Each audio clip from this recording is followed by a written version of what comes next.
Hello friends, this is Dr. Ruchika Khandelwal and now we will discuss the topic capital structure. Capital structure is the proportionate of debt or equity. Capital structure is equal to debt upon equity. कहने का मतलब ये है कि यदि कोई business में हम अपनी कैपिटल का स्ट्रक्चर तय करते हैं कि हमें अपनी कैपिटल कैसे बनानी है, तो उसमें डेट पर कैपिटल का प्रपोर्शन क्या होगा और ये किस आधार पर तय होगा।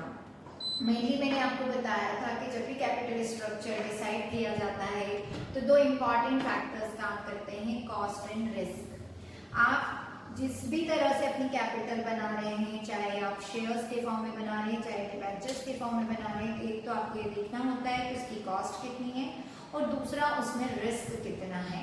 इन दोनों ही बातों को ध्यान में रखते हुए एक एग्जाम्पल के द्वारा मैं आपको ये समझाऊंगी कि कैसे डिसाइड किया जाता है, how to decide and determine the proportion of debt and equity.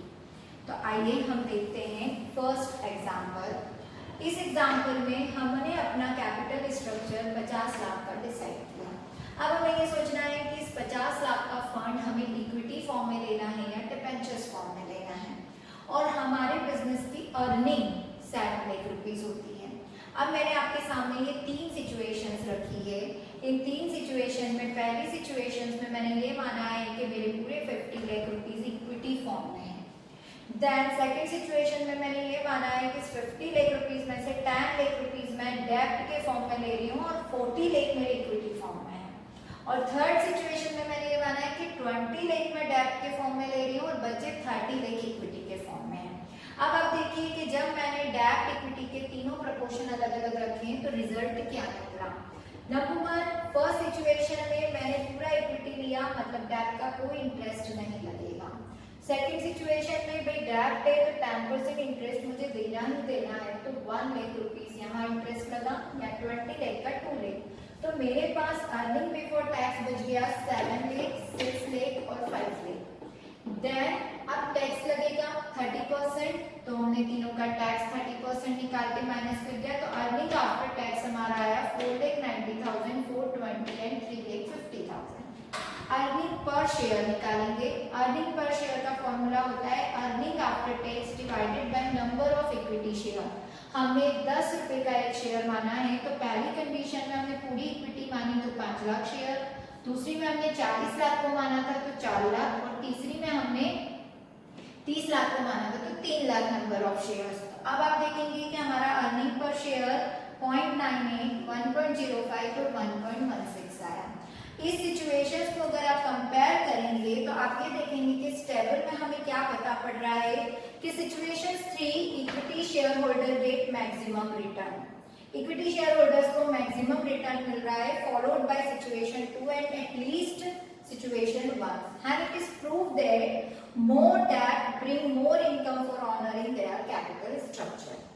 But these statements hold true only till the rate of earning of capital. On investment of companies, more than rate of interest is charged on debt. अब यहाँ हम एक और situations को ध्यान में रखेंगे कि मेरा रिटर्न ऑन इन्वेस्टमेंट कितना है। अब रिटर्न ऑन इन्वेस्टमेंट निकलेगा earning before interest and tax upon total investment से, वो 14% है। अगर हम देखें तो 14% return of investment which is more than rate of interest, ये रेट ऑफ इंटरेस्ट से ज्यादा है। Return of investment is 14% and rate of investment is 10%। If rate of return on investment is less than the rate of interest, यदि हमारा return on investment rate of interest से कम होता है तो equity share lose by including more tax. The more of equity beneficial for owner company to prove. तो इसके लिए हम एक दूसरा एग्जांपल आपको दिखा रहे हैं। जो दूसरा एग्जांपल है, यहाँ पर हमारा earning before interest and tax 3 lakh rupees है, ठीक है, और सेम कंडीशन हमने वही फॉलो किया, इंटरेस्ट लगाया 1 lakh, 2 lakh, earning before tax ये आ गया, टैक्स हमारा चार्ज किया हमने 30%, अर्निंग आफ्टर टैक्स ये आ गया, ईपीएस चार्ज किया। फिर हमने यहाँ रिटर्न ऑन इन्वेस्टमेंट निकाला तो ये कंडीशन चेंज हो गई, यहाँ रिटर्न ऑफ इन्वेस्टमेंट कम है कंपैरेटिवली रेट ऑफ इंटरेस्ट से। तो हम ये कह सकते हैं कि in case of return of investment is less than the rate of interest, the equity share holder get less earning when debt is included in the capital structure। यानी हम ये बोल सकते हैं कि यदि हमारा रिटर्न ऑन इन्वेस्टमेंट ज्यादा है और इंटरेस्ट कम है तो हमें डेट पर ध्यान देना चाहिए, हमारी कैपिटल में डेट को जगह ज्यादा देनी चाहिए।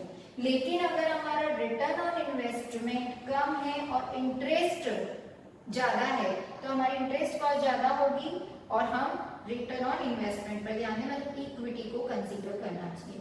तो इस तरह से हम अपना डेट और इक्विटी का रेशियो तय करते हैं। मतलब we can say that during the boom period we must have more of debt and less of equity share in capital structure, and during the depression when income or return is less we should have more of equity and less of debt in capital structure।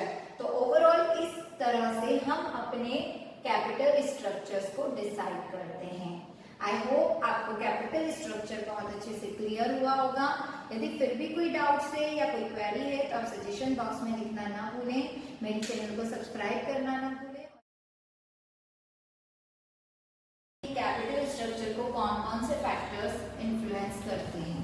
तो सबसे पहला point हमारा आता है cash flow position.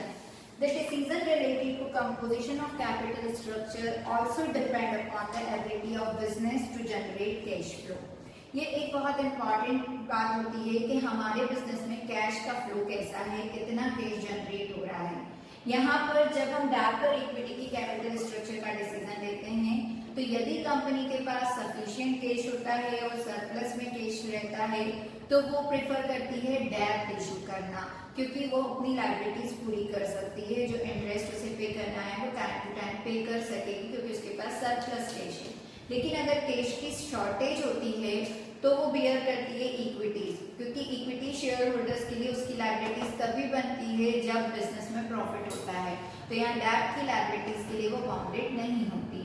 तो cash flow position भी इस बात पर डिपेंड करती है कि आपकी कैश फ्लो पोजीशन क्या है, उसके आधार पर आप कैपिटल स्ट्रक्चर तैयार करते हैं। दूसरा इंपॉर्टेंट पॉइंट आता है इंटरेस्ट कवरेज रेशियो। जैसा इसका नाम है इंटरेस्ट कवरेज रेशियो, मतलब इंटरेस्ट को कवर करने वाला रेशियो। आगे मैंने फॉर्मूला भी लिखा है ICR = EBIT अपॉन इंटरेस्ट। आपके बिजनेस में जितनी अर्निंग बिफोर इंटरेस्ट टैक्स है वो इंटरेस्ट को कितना कवर करती है, क्योंकि यदि आपकी अर्निंग अच्छी है और आप इंटरेस्ट पे करने के लिए एबल है तो आप डेट इशू करने का सोच सकते हैं या डिबेंचर्स पर जा सकते हैं, क्योंकि वो इंटरेस्ट को कवर कर लेगा।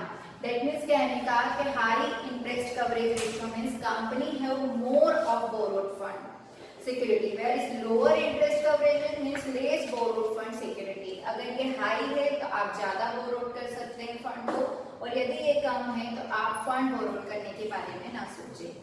थर्ड आता है debt service coverage ratio. Debt service coverage ratio it is one step ahead interest coverage ratio.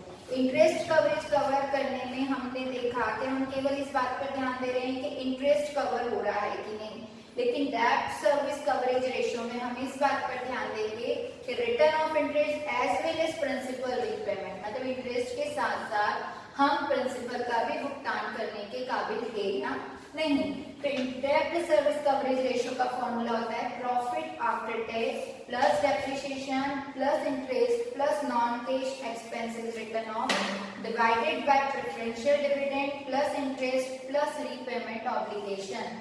यानी आपकी डेट सर्विसेज जितनी भी है आप डेट विद इंटरेस्ट, अगर प्रेफरेंशियल शेयर इशू किए हैं तो वो विद डिविडेंड आप पे करने के काबिल हैं या नहीं, ये भी debt service coverage ratio is most important deciding the capital structure.